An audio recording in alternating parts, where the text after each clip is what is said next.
Big manhunt for the man caught on camera opening fire during the riots in Delhi on Saturday. Cops looking for the shooter, identified as one Sonu, faced stone pelting as he tried to enter his home in Jahangirpuri. After a scuffle on security forces apprehended Sonu's wife for attacking the crime branch team. Sonu's brother, Salim Chikna, was also arrested earlier for rioting and attacks. According to reports, around 50 women in the area began protesting, throwing stones at security personnel during the probe. Forces deployed in the area faced resistance from the women while they were carrying out search operations in the sensitive area.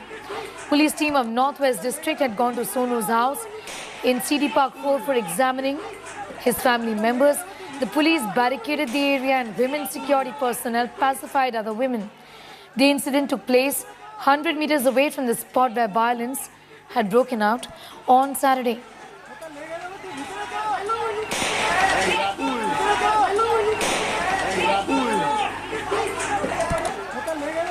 India Today's Arvind Oja spoke to shooter Sonu's mother a short while ago. Listen in. हमारे साथ एक आरोपी सलीम चिकना की मां मौजूद है, हम उनसे बात करते हैं। सलीम चिकना को पुलिस ने अरेस्ट क्यों किया? बिना कसूर में अरेस्ट कर दिया, कुछ नहीं करा। हमारा बच्चा पूरा गोली वाला बोलेगा ऐसा अरेस्ट कर दिया उसको। तो क्या ये जो आप तस्वीर में दिखाइए जरा दीपक, ये जो तस्वीर है ये कौन है? ये हमारा लड़का है। क्या नाम है इसका? उसका सोनू है। पूरा नाम क्या है? पूरा नाम सोनू है। सोनू, बाकी उपनाम और कुछ नहीं नाम ना। तो आप लोग कहाँ के रहने वाले हैं? हम लोग कोलकाता का रहने वाला, मोइसादाल हल्दिया हमारा घर है। तो ये पुलिस ने कुछ बताया कि सलीम को क्यों अरेस्ट किया? कुछ वाला नहीं, घुस नहीं दे रहा। अच्छा, घुस नहीं दे रहा। भगा रही तो सुबह गया, वहाँ से भी हम लोग को भगाया। हमारा बहू हम गया। ये आपका बेटा क्या करता है? कौन सा? ये बेटा क्या करता है? ये बेटा तो चिकन दुकान है। अच्छा, हाँ। तो ये कैसे वहाँ भीड़ में पहुँच गए? ये भीड़ में पहुँच गया, बोले हिंदू मुस्लिम में लड़ाई हो रहा, तो वो रोजा खुलने का टाइम वो गया, कोई बच्चा से वो ये छीन के वो गुस्सा में वो चलाने लग गया। तो किसी को चोट नहीं लगा, कुछ नहीं लगा। ऐसा धमकी दे रहा। जब बजरंग बली सब आया मानने को, तो हमारा लड़का उसको होते डर देने के लिए ऐसा ही बंदूक चलाया। तो वो उसमें नहीं था। काल के ऐसा ही वीडियो बना के कोई दुश्मनी करके वीडियो बना के छोड़ दिया। अभी ये कहाँ पे है सोनू? अभी कहाँ के डर में कहाँ भाग गया पता नहीं। पुलिस वाला आके तो हमारा ऊपर से नहीं दे, छानबीन कर रहा खाली। आपका घर कौन सा? ये वाला घर है? ये वाला। ये दिखाने की कोशिश करेंगे कि सलीम, जो इनकी मां है, इनका कहना है कि सलीम बिल्कुल भी किसी तरह से किसी दंगे में शामिल नहीं था। उसका वैसा शौक में उठाया। हाँ। क्या भाई की वजह से तो नहीं उठाया? नहीं, गोली चला रहा? नहीं भाई के वजह से नहीं। पहले उसका नाम दिया, पहले उसका नाम दिया, बोला सलीम था, सोनू था। चलो जो गलती करा उसके नहीं तो उठाएगा वो। तो कौन गोली चलाया? तो क्या सोनू से आपकी बातचीत हुई? नहीं, हमारा बातचीत नहीं हुआ। घर नहीं आया ना, घर भी नहीं आया। यहाँ पर ये वाली कॉलोनी है जहाँ पर बताया जा रहा है क्राइम ब्रांच एक महिला को ले गई थी पूछताछ के लिए। उसके बाद ऊपर वाले घरों से देखिए, ये ऊपर वाले जो घर है यहाँ से पथराव की शुरुआत हो गई थी। ये देखिए नीचे, अगर दिखाइए अशोक, नीचे दिखाइए, ये देखिए यहाँ पर ये सारी पत्थरबाजी, यहाँ पर कुछ ही देर पहले पत्थरबाजी की गई है और ये बाद से यहाँ से तुरंत लोगों को हटना पड़ा, क्योंकि यहीं पर अभी भी आप देख रहे हैं मशक्कत कर रही है पुलिस। कुछ देर पहले की भी तस्वीरें हमने भेजी हैं जब लगभग 50 से 100 महिलाएं एक साथ यहां पर आ गई थी गेट पर, और यहीं पर अभी भी पुलिस मशक्कत कर रही है, उनको पीछे रोक रही है, समझा रही है, क्योंकि कुछ ही देर पहले यहां पर एक बार फिर से परिस्थिति थोड़ी बेकाबू हुई थी और फिर से पत्थरबाजी की शुरुआत कर दी गई थी। छतों पे खास तौर पर वो जो पीला और नीला वाला घर है वहां से 3-4 पत्थर आए थे और ये वाले घर के ऊपर से भी पत्थर, और लोग इस तरह से बालकनी के पीछे छिपकर, रेलिंग के पीछे छिपकर पत्थर फेंकते हैं कि उनको कैप्चर कर पाना मुश्किल हुआ। लेकिन आप कल्पना कीजिए, भारी तादाद में यहाँ पुलिस बल की तैनाती है, मीडिया का भारी जमावड़ा है। इस तरफ की तस्वीर दिखाइए, इस तरफ ये दिखाइए, ये रिजर्व्ड आर्म फोर्स किस तरह से यहाँ पर पहुंच चुके हैं और ये तमाम लोग इस वक्त यहाँ पर पहुंचकर सुरक्षा के इंतजाम, क्योंकि पत्थरबाजी हो गई है, उसके बाद से अपना हेडगियर पहनकर ये लोग यहाँ पर पहुंचे हैं। मिनटों के अंदर जब यहाँ पर पुलिस उन्हें समझा रही थी कि जांच के लिए हम पूछताछ के लिए ले गए हैं, तभी ये पत्थरबाजी यहाँ पर शुरू हो गई और इस तरह के ईंट ऊपर से फेंके जा रहे थे, उसका आप अंदाजा लगा सकते हैं। यहाँ पर भी है, कुछ सीमेंट के भी टुकड़े हैं, कुछ सीमेंट के भी टुकड़े हैं जो ऊपर से फेंके जा रहे थे।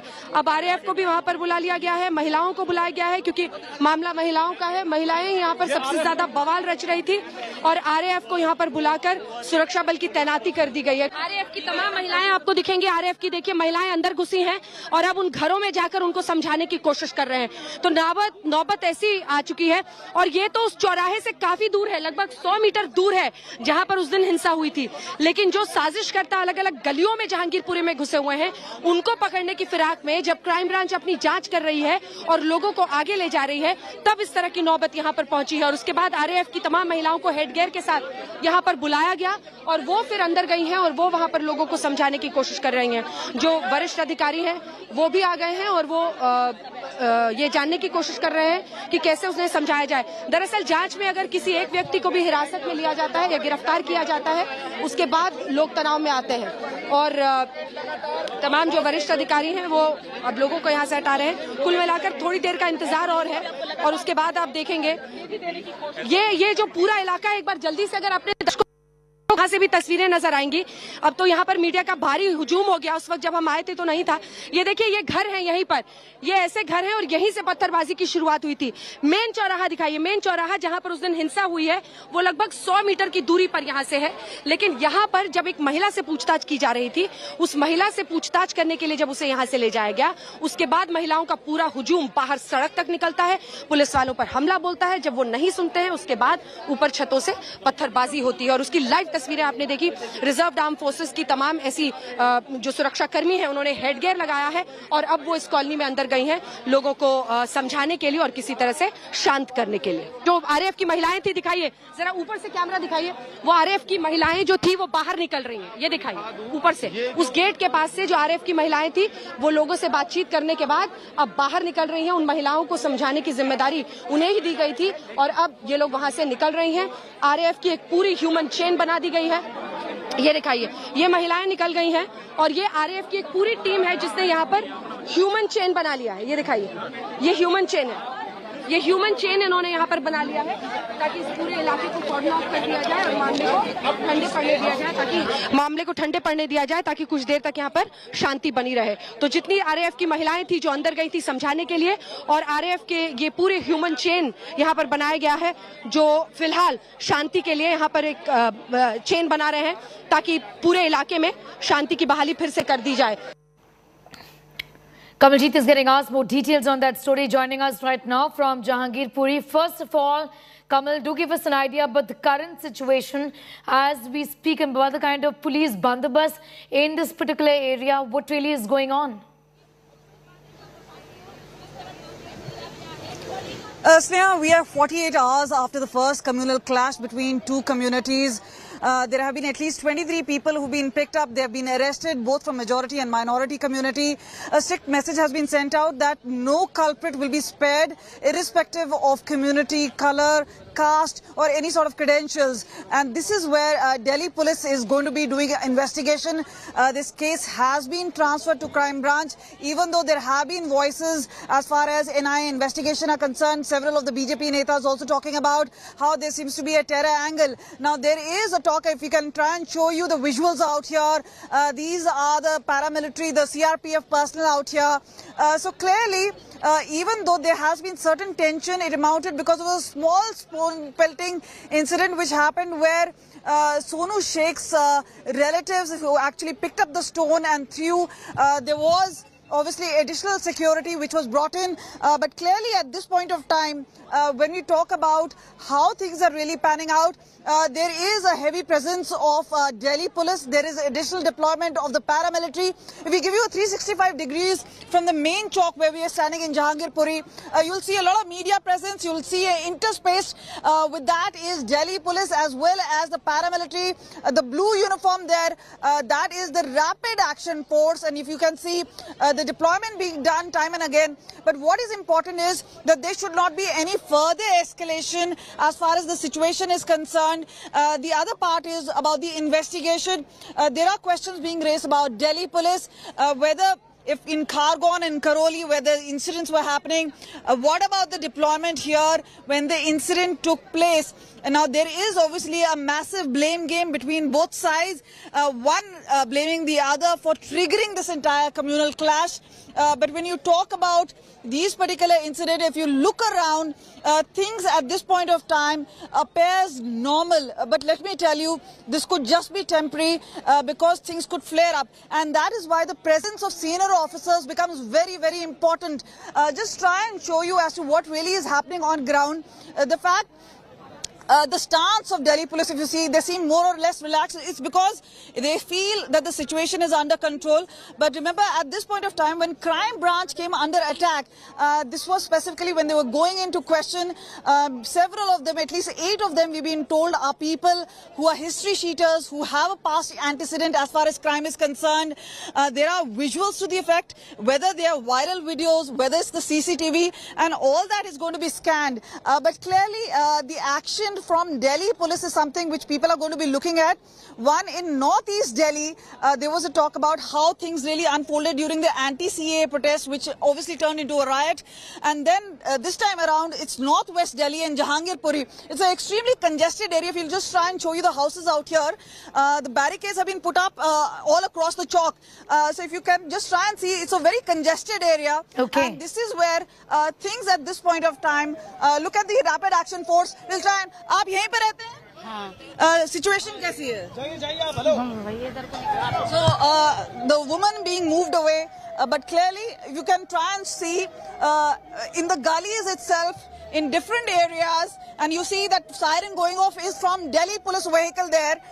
So at one point of time, they will have to ensure that there is no further flare-up. They have to control the situation, which has been controlled, but they have to ensure that there is no further flare-up, and that is where Delhi police is trying its very best. But again, as far as investigation is concerned, it has to be neutral. The other part is about how Rakesh Asthana has sent out a message, CP Delhi clearly saying nobody will be spared. And the point is, yes, if such lumpen elements have got that courage to kind of go ahead and break law and order, that kind of speaks the volume of situation in the national capital, and that is where containing the situation becomes extremely vital. Yes.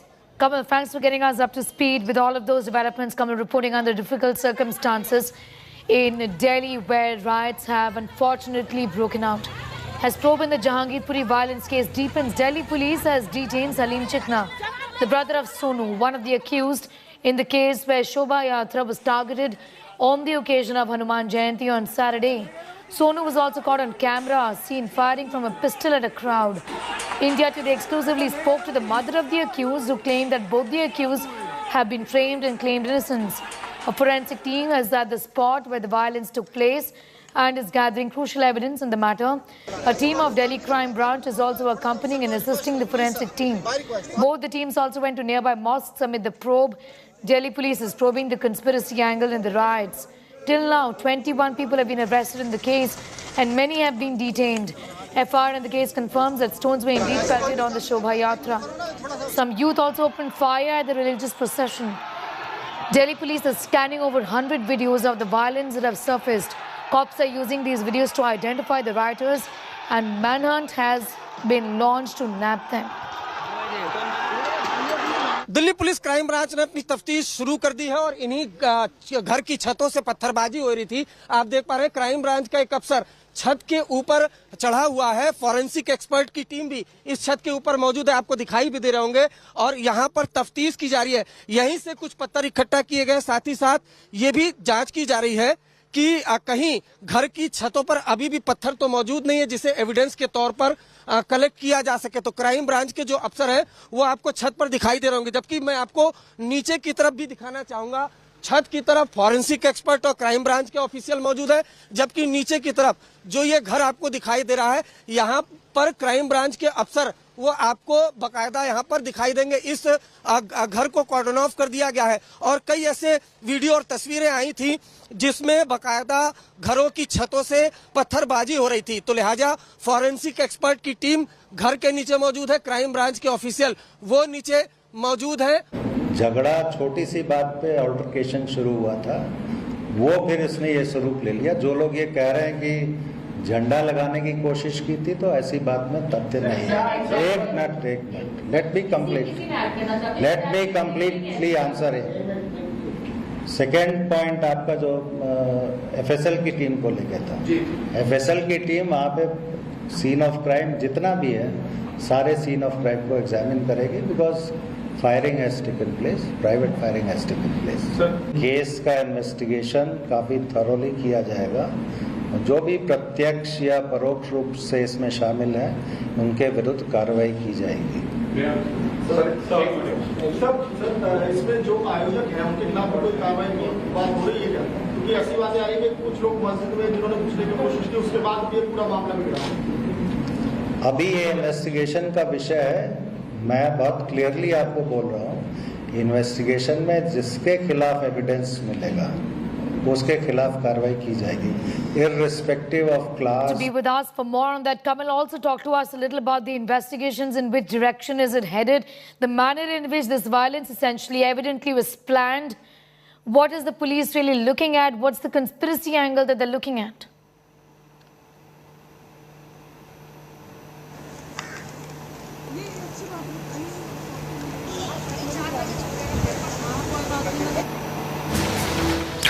All right, we'll just go back to Kamaljeet in a bit from now. Remember, Kamal was getting us all of those details from Jahangir Puri. We're talking about the Delhi riots, essentially violence that broke out in some parts of Delhi on Saturday. We have the main accused, Sonu, reportedly opened fire, is what we know. These are some of the details that we've been sharing with our viewers. We'll just try and connect with Kamal once again. But the very latest, the area continues to be tense, is what we know. Clashes have broken out in the national capital. And remember, the violence that broke out on Saturday. 20 people, including the prime accused, have been arrested, is what we know. 10 teams are carrying out the investigation as Crime Branch has taken over the probe. Over 200 violence videos are currently being examined by the cops.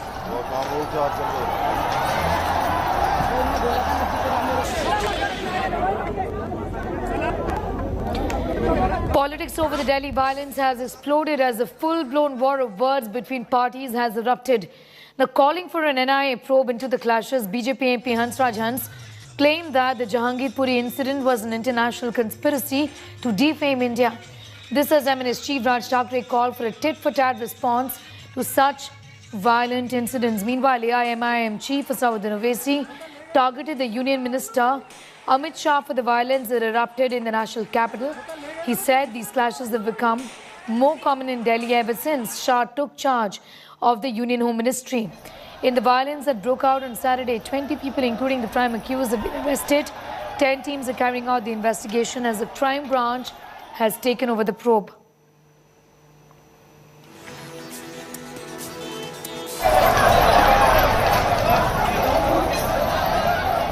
Of the Delhi violence are right now being examined by the Crime Branch.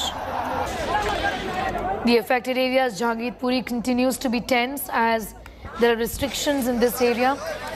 Remember, cops were present when swords were brandished and members of two communities clashed on Saturday, after which things went out of hand.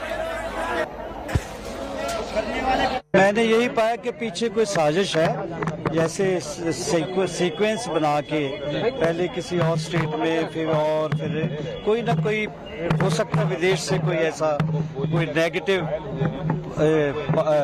Bad elements हैं जिनका काम है, उनका कोई धर्म नहीं होता, उनका कोई मजहब नहीं होता, जालिम का धर्म जुल्म होता है। भाजपा ने अपने देश भर के कार्यकर्ताओं को एक संकेत दे दिया कि गुंडागर्दी अच्छी चीज है, तुम हिंसा करो, तुम जितनी ज्यादा गुंडागर्दी करोगे, तुम जितनी ज्यादा लफंगाई करोगे, हम तुम्हें उतना ज्यादा सम्मान देंगे, तुम्हें इतना ज्यादा आगे बढ़ाएंगे। तो ये बिल्कुल स्पष्ट हो गया है कि भारतीय जनता पार्टी गुंडों की पार्टी है, भारतीय जनता पार्टी दंगे कराती है, भारतीय जनता पार्टी हिंसा कराती है। वरना ऐसा कैसे हो गया कि आम आदमी पार्टी शोभा यात्रा कराती है तो वहां पे कोई दंगा नहीं होता, लेकिन जहां पे भाजपा खुद किसी कार्यक्रम का आयोजन कराती है वहां पे गुंडागर्दी भी हो जाती है, वहां पे हिंसा भी हो जाती है, वहां पे दंगे भी हो जाते हैं। तो साफ नजर आता है कि भारतीय जनता पार्टी खुद दंगे करवाती है, खुद हिंसा कराती है और उस गुंडागर्दी को बढ़ावा देती है। देखिए, इसमें जुलूस वालों का ज़्यादा रोल है। आप वहाँ के ग्राउंड रिपोर्ट पे जाके देखिए, वहाँ पर आपको ये पता लगेगा कि जुलूस वाले बाज़ाब्ता बाकायदा मस्जिद के आगे खड़े हो रहे थे, वहाँ पर बैनर लगाने की कोशिश कर रहे थे, वहाँ पर कुछ हथियार लहरा रहे थे, वहाँ पर गलत किस्म के डीजे बजा रहे थे। आप वहाँ से रिपोर्ट लीजिए तो उससे आपको पता लगेगा कि कुछ लोग चाह रहे थे कि झगड़ा हो। और मैं इसमें हिंदू धर्म वालों को नहीं कहूँगा, किसी धर्म वाले को नहीं कहूँगा। मैंने कहा कि ये राजनीतिक खेल है और कुछ लोगों का अपने अपने मकसद हैं, कुछ लोगों का झगड़े में फ़ायदा है, कुछ लोगों का शांति में फ़ायदा है। तो हमें तो यही चाहना है, यही करना है कि हर जगह प्यार और प्रेम रहे, सांप्रदायिक सद्भाव रहे। ये देश सबका है, सबका ही रहना चाहिए। जी, yesterday in Delhi प्रोसेशन हो रहा था हनुमान जयंती पे और स्टोन पेल्टिंग हुआ वो प्रोसेशन पे, उसको रास्ता मुझे लगता है उनका ऐसी चीजों का जवाब वैसे ही देना चाहिए उन लोगों को, अदरवाइज उनको समझ में नहीं आएगा।